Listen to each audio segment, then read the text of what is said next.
So we're talking now, just so everyone knows, when we're recording this is the end of August when we're recording this, even though it's not going to show for probably about a month or two afterwards. But me and Jim have been talking about how busy we've been. Jim, what were you about to say? And then we'll do our introductions. Yeah, you were just asking me how I was doing. I just told you I had a busy week. Of course, you know, the fans of Star Trek Adventures will know, who've been following us for a while, that I always talk about this on the forums and on our show, of course, that I'm always busy with Star Trek Adventures, right? I've always got 30 or 40 or 50 projects in the works, whether they're digital supplements or print supplements or other things that we're working on. And it's just been one of those weeks this week where every day I wake up and I remind myself how lucky I am to be in this position and how grateful I am to be in this position, because I get to like the stuff that I have to do for all the different products I'm working on. I have an opportunity to reach out to different people in the big Star Trek family and say, hey, I need this thing. Do you have a connect that can help me find this thing? Or can you find this thing? And they get me in touch with the most amazing people. And so I got in touch with an amazing person this week, and I can't talk about it because why do you tease us and torture us like this, Jim? We can go off the show and talk about it, but like there is a person in the big Star Trek family involved in the productions and involved in the sausage making and all that stuff, who is very gracious with their time and has access to a whole bunch of stuff. And right now I'm just like, I'm the kid in the candy store seeing the galaxy in front of me thinking, if only I knew what questions to ask. Right, because like they've got everything. It's like, if I only knew the right questions to ask, I could start pulling on the strings. Okay, don't torture me anymore. I hate, you know, I hate suspense. I've told you this a million times. I'm not doing this on purpose. I'm just saying that I'm grateful and I'm lucky and I'm fortunate, but I'm especially grateful to be able to meet these really cool people who just love Star Trek and who have loved Star Trek their entire career and their entire life, just like me. And the big thing is that they've seen our stuff. And they like our stuff, and they like what we're doing. They've seen Star Trek Adventures. They're familiar with Star Trek Adventures. Okay, you're killing me now. Stop, please. Like I said, hey, I'm Jim Johnson, and I'm in charge of Star Trek Adventures. And they're like, oh yeah, I've seen that game. I've seen your products. I like your products. And that breaks down walls and that I'd never really thought about before. And it's like it's just super cool. And again, I'm super lucky to be in this position, and I fully acknowledge that. But I'm also grateful every day that I just get this time on this earth with all these cool people making Star Trek stuff. Excuse me. I want to address this actually. I'm going to do our introductions, then I'm going to come back and address that exactly, because I do want people to know who we are and be super transparent. So everyone. I'm Michael Dismuke. I'm a freelance writer for Star Trek Adventures RPG. I started out by blogging with a bunch of other contemporaries on Continuing Mission, which is the #1 fan site about Star Trek Adventures RPG, and Captain's Log that I'm the lead writer on. And let's introduce Jim Johnson. Hey everybody, Jim Johnson. I am the project manager and line editor for the Star Trek Adventures RPG and the Captain's Log solo RPG, both published by Modiphius Entertainment. Lo, these many years, going on 8 years now that the game's been out. I've been project manager for 4 years. Wow, almost 5 years. Gosh, the time has flown. Yes. Anyway, so co-host on this here show with Michael, driving steadily toward our 100th episode, which is going to be super awesome. But more on that later. We will be promoting that. But by the time we show this episode, we'll probably already be in the middle of promotions on that. This is what I want to address. I'm into my favorite emotion is awkward, meaning I like bringing awkward subjects onto the table. I like discussing stuff. I like showing all cards. I believe when you show your hand, the vulnerable will try to hide and not talk to it. I'm like this at work, at my company. I have to admit, not everyone may like me, but they respect me because they know if you bring me into a room, we're talking about everything. And I'm going to do it now because this week, which of course, this is August, the week of August, third week of August, something came up twice that I heard, and I'm going to just address it and kill me if you want to, or vilify me if you want to. But it was about how these three books, these 4 books behind me, I had posted them up on the internet that I had received all 4 books. And I just want to say straight up, the reason I did that, everyone, is because I've never written for Star Trek before Jim Johnson opened the door for me. I never thought I would. I was just a super fan blogging, and everyone was cool, with me being a super fan and doing continuing missions along with Tony Pye and Colin Wilson and ELH and all these other people who are just dropping stuff onto that blog out of the love of their heart and the passion of their game. And so when I put something up there, it was purely because I can't believe I even have my name on a publication associated with Star Trek. It's pure, it's genuine, it's transparent. There's no ulterior motive to it. And on our social media, everyone just kind of throws in. And the thing about Star Trek Adventures that I've dug since the beginning is that you have the creators of the game, whether it's Nathan Dowdell or Jim Johnson or Aaron Paulier or Thomas Maroney coming in from STO. And then you have all these fans just dumping love into the game on social media in any way they feel like, in very positive ways. I'm going to say right now, I ain't going to stop doing that. There ain't no way it's going to stop doing it, because I can't believe I have the privilege to write for Star Trek. And it's not gloating. It's not bragging. It's just like, I understand this could end at any moment. This license with Modiphius and Paramount there's no guarantees. So this may be my 15 minutes of fame. I am going to enjoy it because it could end. And I'm appreciative of every fan, that whether it's a writer who has their name in a Star Trek Adventures book or a Captain's Logbook, or whether it's a fan who wants to put something up on Continuing Mission, it's all welcome here. And so I'm going to be unapologetic about it. In a time where people take offense over everything and social media is known to have all these vitriolic individuals, I ain't apologizing for the one time in my life I actually got to write for Star Trek Adventures. And I don't know how that's going to come off, but I'm just appreciative for everybody. And I hope that's the vein that keeps continuing with continuing conversations and with Star Trek Adventure. Everyone is welcome as long as you're contributing something positive. Yeah, as long as I actually have a book with my name in it, I'm going to talk about it. And I don't see why I wouldn't, because I lived my whole life dreaming about a moment like this. So Jim, scold me if I must, but I just can't lose sleep over this. I am going to be the last person to ever scold you, Michael. I think I've been in the writing game long enough now that anything that brings a person joy and gets them excited, especially with writing, because like writing a book is hard, right? I mean, writing a book is hard. It's a lot of work. It's a lot of dedication. It's a lot of putting your butt in the chair and just doing it. When the entire world says you shouldn't do that because we don't support the arts. We've talked about this. The society doesn't encourage arts. They don't support the arts. The vast majority of your friends and family, not you specifically, but just in general, you are going to shit on you for writing a book, because they're like, oh yeah, writing a book, that's not hard. It's like, well, okay, if it was easy, everybody would do it. Everybody would write a book, right? Right. When you finally finish something and you are able to publish it or get it published, like in this case, you got the book published, you were the lead writer, you got the book published, and it's done.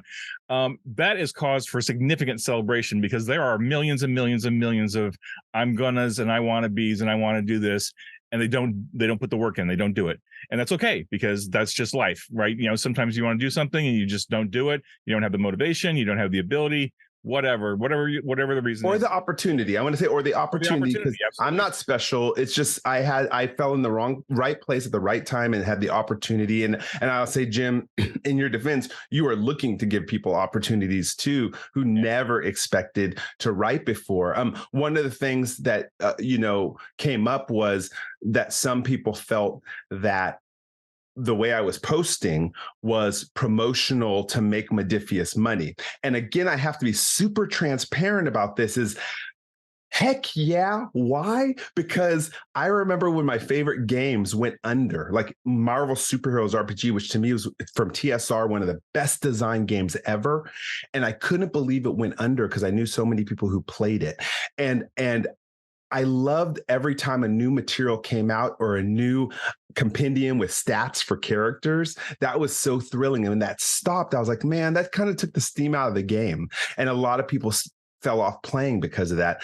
And I know eventually, as Ferengis go, Star Trek Adventures might lose its license one day at Modiphius. It's a real possibility in business. But as much as I can put energy into keep it going, I'm going to do that. I don't understand why I wouldn't. And someone maybe can explain that to me, especially when forums like Continuing Missions are still pumping out technically more content than the licensees, because we welcome everybody to dump stuff on Continuing Missions. So anyone who thinks it's unbalanced, it's just like, doesn't make sense to me, you know? Yeah. No, I hear you. So anyway, you should absolutely celebrate it, Michael. And I think a lot of that post came off as sour grapes, and it's unfortunate, but that's just the reality. Like, I mean, yeah, we're here to make money, but when you look at, and I'm not here to defend Modiphius, and I'm not here to defend any of that, but like, you got to look at the company. And you have to understand how the company has grown in 7 to 10 years. Like, all you have to do is look at the credits page, right? Go look at the credits page of one of our early Star Trek Adventures products, or any of the other products like Conan or Infinity or whatever, and see like how few names are on those credit pages, right? And then you go look at a new book that just came out, like Captain's Log or Lower Decks, or even one of the other product lines or something, and there's like 70 names on there. And like the vast majority of those names are staff. Those are full-time people working for Modiphius, and we didn't have that 7 years ago. Like, I'm a freelancer. Full transparency. I've always been a freelancer with Modiphius. I'm never going to be staff because I'm in the States. They're in the UK. I have no interest in trying to figure out how to be a full-time United Kingdom person with all the taxes and just all that ridiculous. I mean, it's not ridiculous, but all that business stuff, it just isn't practical. But they have a huge staff of people, so like a lot of the money that they're making off of all these products is going right back into the company. And the president, Chris Birch and his partner, are huge philanthropists and do a lot of charitable work. So not defending them, just saying that, someone cynically going on to Facebook and saying, oh, we're just putting money into their pockets. It's like, well, yeah. And I want people to keep in mind too. Let's keep in mind, I have friends who are writers, not only for screenplays and TV shows and stuff like that. I have, and again, in I guarantee you, my friends who work in Silicon Valley make than any of the writers who are paid by SAG or anything like that. So let's be clear about that, okay? I'm not giving up my day job right at this point, right? So what gets me is RPGs are historically known to be the lowest paid income segment of an IP. Like, there is just not there. So realistically, just looking at it from that too, if someone happens to actually miraculously make money with an IP, why blow it up? Why throw the bazooka shell at it? So I just got to be real about this, because we live in such a world nowadays where everyone wants to take offense and everyone's a critic. And it's just like, I'm really believe that if someone's having success, and I'll state this because I'm not into politics. I've talked about this before, but I do crack up at the fact that you have someone who's maybe starts as a mayor and then becomes a senator, and they kind of, they're so praised and they're so awesome. And it's like society builds them up just to get them to the pinnacle, just so they can fire at them and knock them down. Like, everyone would not get where they are without support and stuff like that. And we live in a society where oh yeah, I'm rooting for you to be successful, but once I get you there, I'm going to blow you apart. We're all imperfect. We all can be picked apart. That's the easiest thing you could do in the world, is criticize and pick somebody apart. Easiest thing. But building people up, that even if they're imperfect or making mistakes, that you're still rooting for them to be successful, to me, that's the harder task in the world. So I constantly root for people to be successful. I don't care if I know them or don't know them. I don't believe the media, first of all.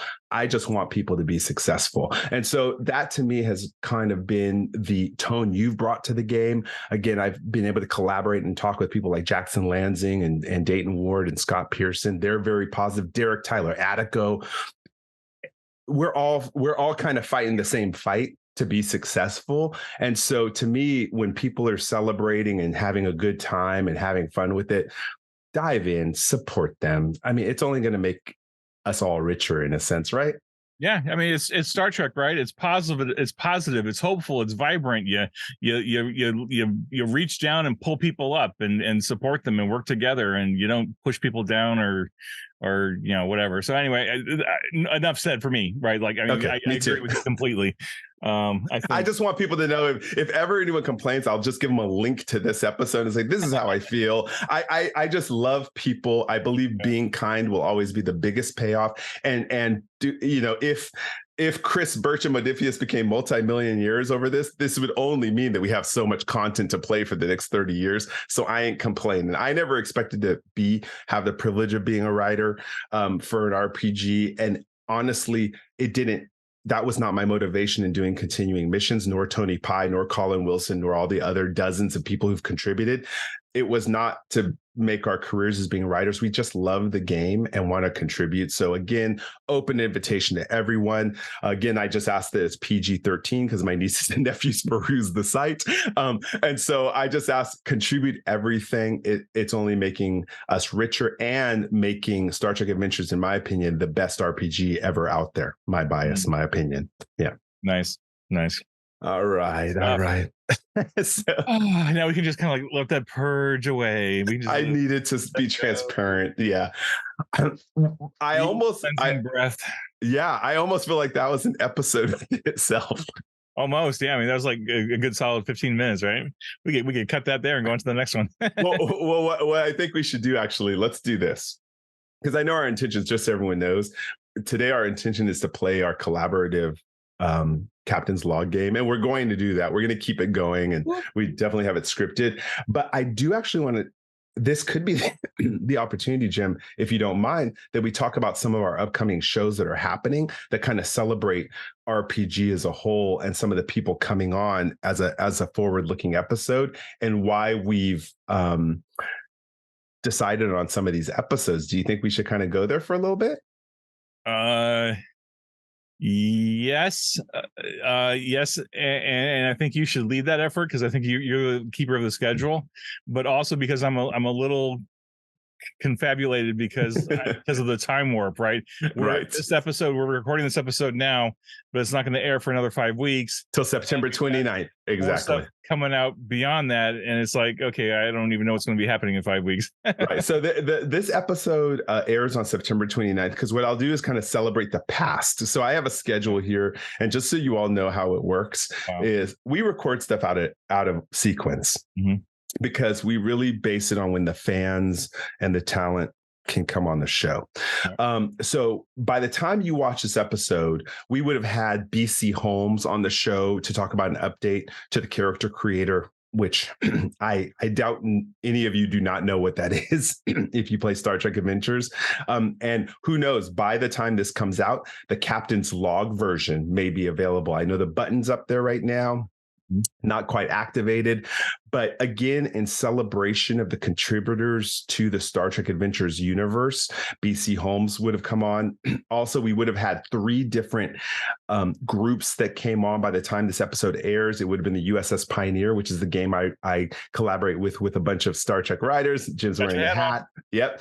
We also have the Starship Tempest, who has one of the most amazing produced audio dramas that comes on right now. And then we would have also had the cast of Star Trek Preservation on, which are also leading the charge in really showing what Star Trek Adventures can do in a gaming setting. They're a fun podcast to watch. So again, I just want to celebrate that we have these creators out there that are not monetized in any way or paid by Modiphius, but are throwing creativity out there. What do you have to say about them, Jim? We've already interviewed them by the time the show comes on.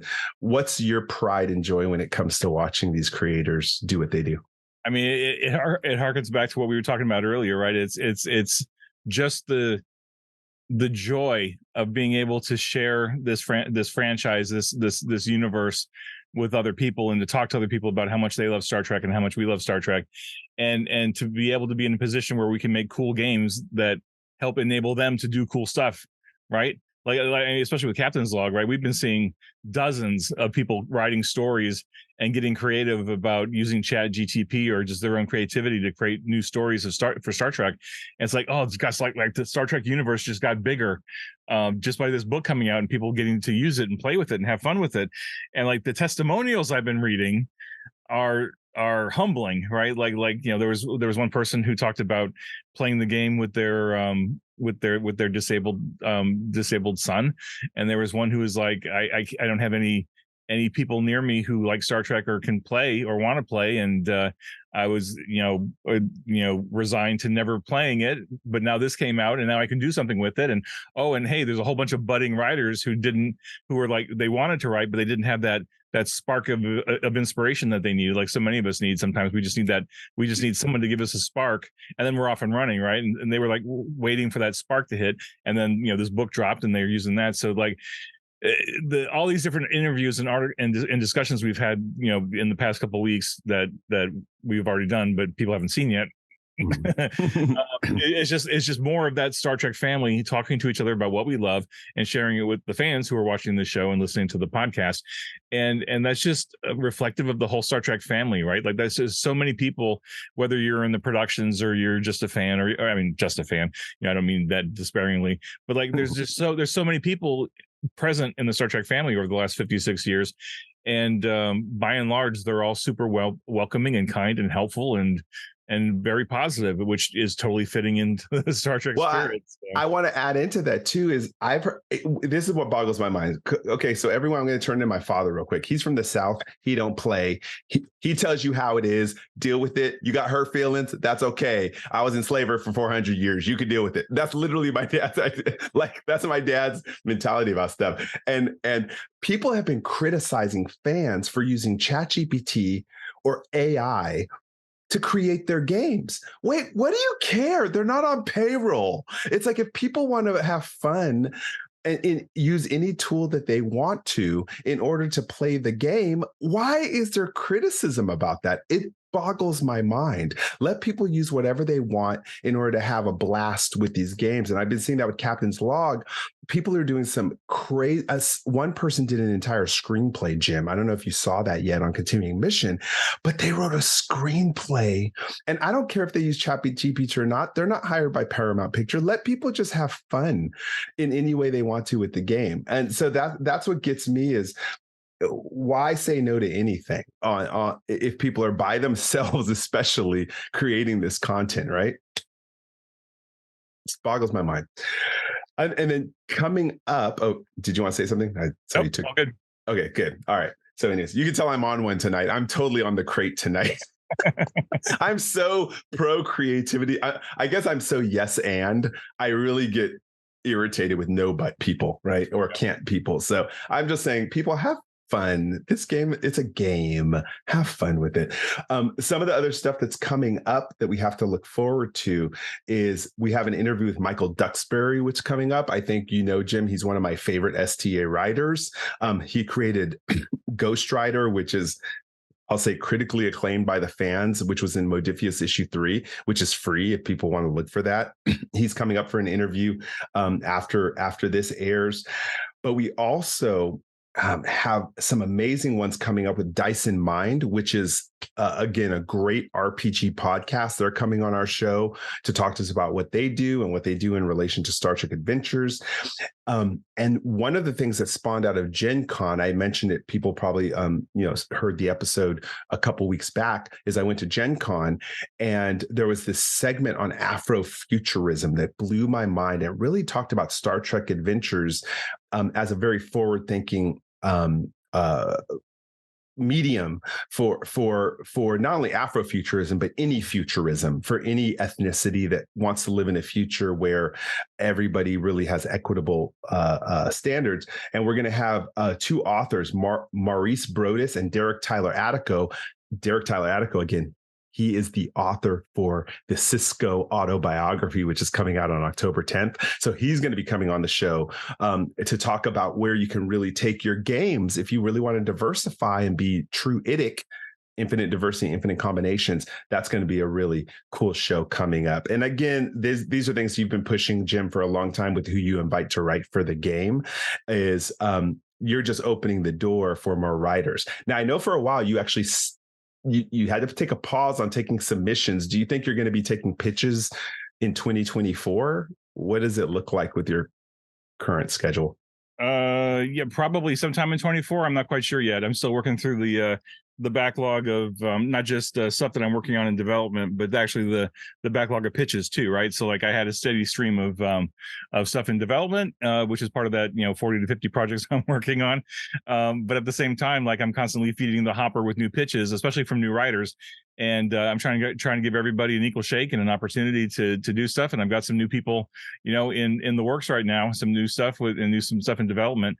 And right now we're kind of at the mercy of two things. We're at the mercy of Paramount's review schedule because they're just, I mean, the review team for Paramount is a really awesome team, and they are responsible for literally everything that every Star Trek licensor submits to do stuff, right? And there's over 100 Star Trek licensees doing books, games, manuscripts, t-shirts, tchotchkes, whatever, and this review team's got to review all of it, right?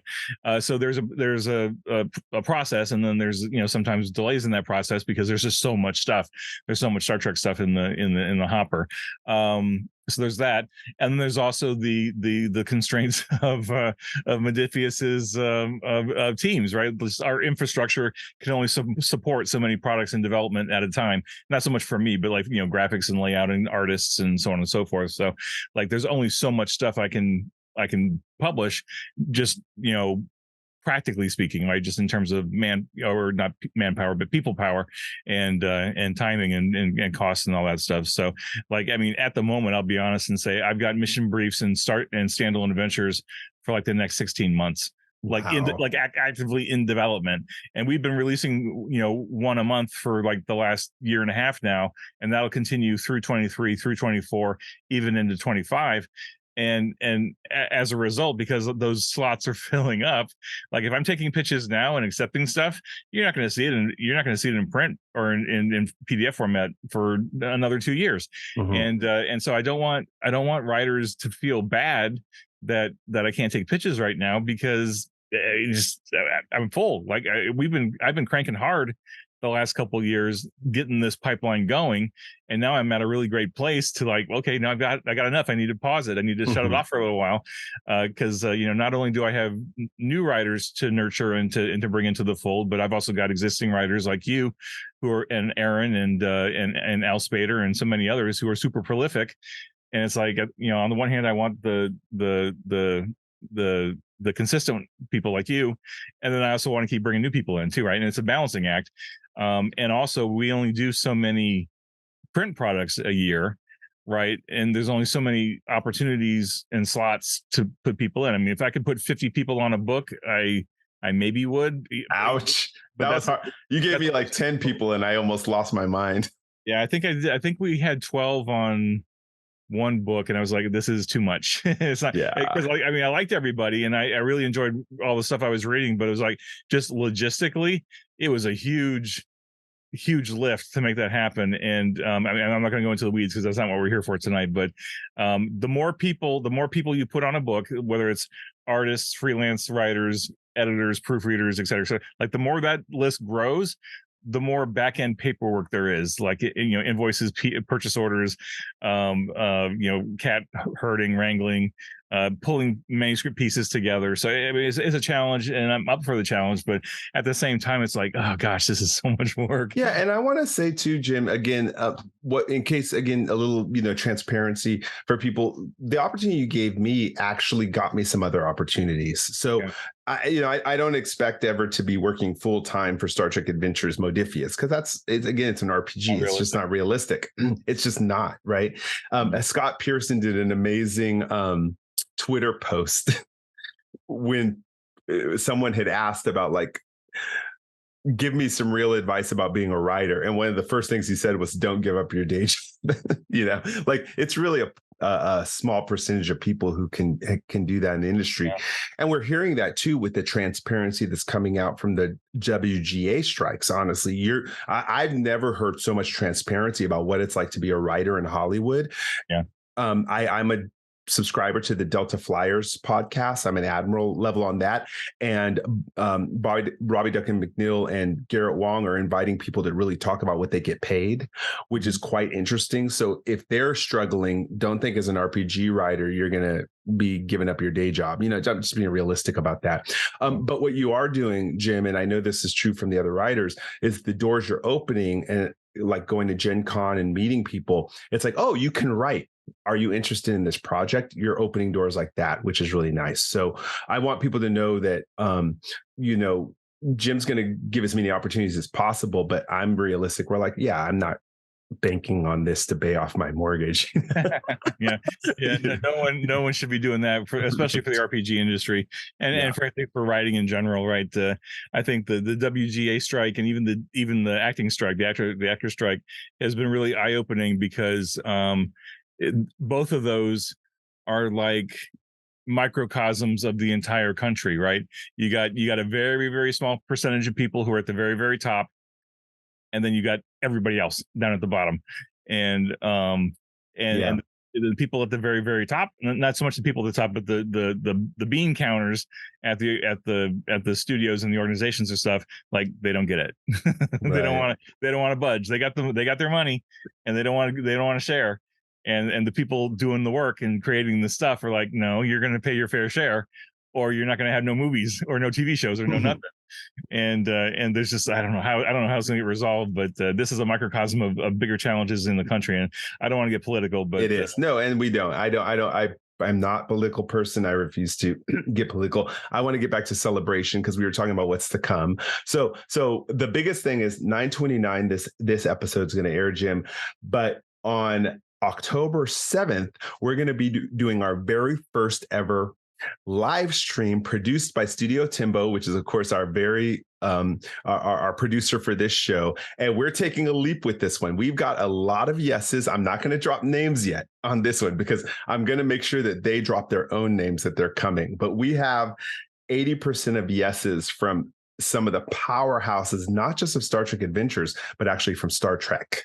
And so I'm not going to talk about it, but even more so, one of the things me and Jim wanted to do with this, we didn't want it to just be that, because we actually feel the powerhouse is the fans too that support the game. So we're having Uber fans actually come on the show. And this is going to be a 2-hour, maybe more, we'll see how it goes, live stream. It's, again, we've got it planned. I got commitments to be produced, commitments from people to be on the show. And we're going to be giving away a bunch of giveaways. And I know you probably heard about this by now. If you are on our social media, I'll be talking about this a month before October 7th. But we're going to be giving away PDFs and also hard copies to fans. And it's just our chance to really celebrate everyone who commits to the game and to give love back to the fans. So that's our 100th episode extravaganza happening on October 7th, which we're going to have live. And then later on, people can watch the pre-record later. But again, you know, how we started off this podcast was really talking about our motivation for doing this. And I think this wrap up of understanding on October 7th, that it's all about the fans and love and goodness and giving. That's what we're here for, continuing missions and continuing conversations. Right, Jim? You bet. Yeah, absolutely. Cool. So a lot to look forward to. This is kind of a special soapbox episode of continuing conversation. Because if people question our motives, just ask me. I'll tell you. You may not like the answer. That's okay. You'll live. You'll still get a gold star in kindergarten. I guarantee you. I'm not here to make every human being happy. That's not why I exist. Right. And you can't. It's impossible. Yeah, I mean, especially as creative, and this harkens back to the earlier part of the conversation tonight. Is you know, if you've done something creative, you've written a book, you've made a piece of art, you've done a song, whatever your creative thing is, and you've done it, you have to celebrate it, because you are always going to be your own biggest fan. Right. No matter where in life, no matter how much your, mom or dad or guardian or whatever says they love you and that they're going to support you no matter what, you are still going to be the only person who actually reads your stuff, listens to your stuff, does your stuff. Your family might be appreciative and sometimes understanding, but you can't expect your family to read your stuff. You can't expect your friends to read your stuff, or look at your art, whatever. So you have to be your biggest fan. And I tell this to novice writers all the time, is like, you have to do the marketing yourself. You have to promote yourself. You may not be good at it, but you got to learn. because if you Yeah. don't learn, no one's going to step in and do it for you. That's why it really bugs me when writers are super excited about getting an agent or finding a publisher or whatever, thinking, oh, they're going to take care of me, and all I have to do is stay home and write. And that's not reality. Right. That is not reality in any shape or form. You have to put the work in, you have to be your own champion, and people don't like to hear that because they don't want to do that. They don't want to do the work, and they want someone else to take care of them or whatever the reason. So when you do something cool, in your case, you were the lead writer on this book. You did an amazing job. They're published. You should absolutely be celebrating that, because I will do my best to celebrate, because I put you in that position, and I want. Yeah. And I recognize it wasn't by myself. It took a team of people to support me. It took a team of people who interacted on the forums and legitimized continuing missions, that where it got noticed. It's just not something that's why I think, again, when I see fans, I am a fan, first of all, but we're in it together. And if I have any opportunity to open a door for somebody else, I'm going to do it. My personal mission statement, I mentioned it before, that I find happiness in watching other people succeed. Yep. Period. And I'm going to only celebrate them because I know how hard this world is to live in. Right. And so, just spreading joy and kindness is just the only way to go, in my opinion. There's enough hatred out there. I don't need to add to that bucket. It's just not necessary. Yep. Yeah. Don't drink the haterade. So on that note, that feels like a good place to call it for tonight. So, yep. Michael, what's your gratitude for tonight? I'm going to thank just everybody, again, who keeps participating. And, I'll thank the people. I've had people before say, oh, is it good enough to put on continuing mission? And I'm like, yeah. It's like, I don't care about grammar, spelling. That's not why we're here. It's to memorialize and put it somewhere where we store it for you forever. So I'm going to thank everyone who's courageous enough to just put yourself out there and share. I never send back grammatical spelling correct. I don't do that, right? And just thank you for being courageous. So if you're out there hesitating right now, like, this is janky, do I really want to put on continuing missions? Yes, just do it. Someone will appreciate it, and let this be your start. So thank you, all of you who are courageous enough to share. Mm-hmm. That's great. Yeah. And just a reminder to everybody, Michael's not a gatekeeper. He throws open the gates and lets everybody in. So there are no, you'll see on continuing mission, there are no submission guidelines, that there are no levels of quality. There's not even unless I'm mistaken, I don't think there's even a rating system. Well, no, I do say PG-13 because my nieces and nephews who are underage come there. So I do say PG-13 just because I have kids going on the site. Right. But as far as I know, you don't have a rating system on there for people to rate articles or whatever. You just, you're taking everything, which is awesome. In fact, I stopped it. I had a rating system, and then someone put a good bug in my ear, Jim Johnson, and was like, why are you doing your ratings? And I really meditated on it, and I did an article about why I discontinued the rating system. So thank you for that, Jim. Oh yeah, I forgot about that. Yeah, okay. Anyway, that being said, people do it. If you have a creative bug in you, like whether you're being inspired by Captain's Log or you created a cool tool to help other players play the game and be more effective, whatever it is, send it in, submit it, get over that initial fear. And I know it's easy for me to say, get over the fear, because like I'm scared all the time when I'm submitting stuff to publishers or to markets or whatever. But you gotta do it. Like if you want to write, you want to be creative, you have to get over that fear of rejection, because rejection is just part of the business. And once you accept that piece of it, then things get easier. Anyway, so I'll get off my soapbox. No, thank you. And so that's my thank you. Who are your thank yous to, Jim, today? My thank yous are to the fans. I think I always thank the fans, but I can't thank them enough. I am grateful to be a fan. I'm grateful to share this wonderful franchise with so many other fans. I am grateful for all the people that I've met through this game and through Star Trek, and I see it growing every day, every week. We see new members coming into all the various social media channels, and we see more people playing the game and talking about the game and asking questions. And it's like, you know what?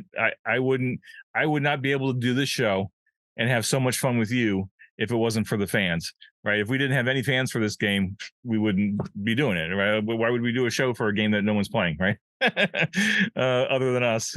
But Which we have to give it. Which to that point, we have to give a shout out because the other day we learned that there's a Polish fan group on Facebook, and I sat there translating all of their comments in Facebook, and I just was so touched that they reached out to us and that we responded back. So how cool is that?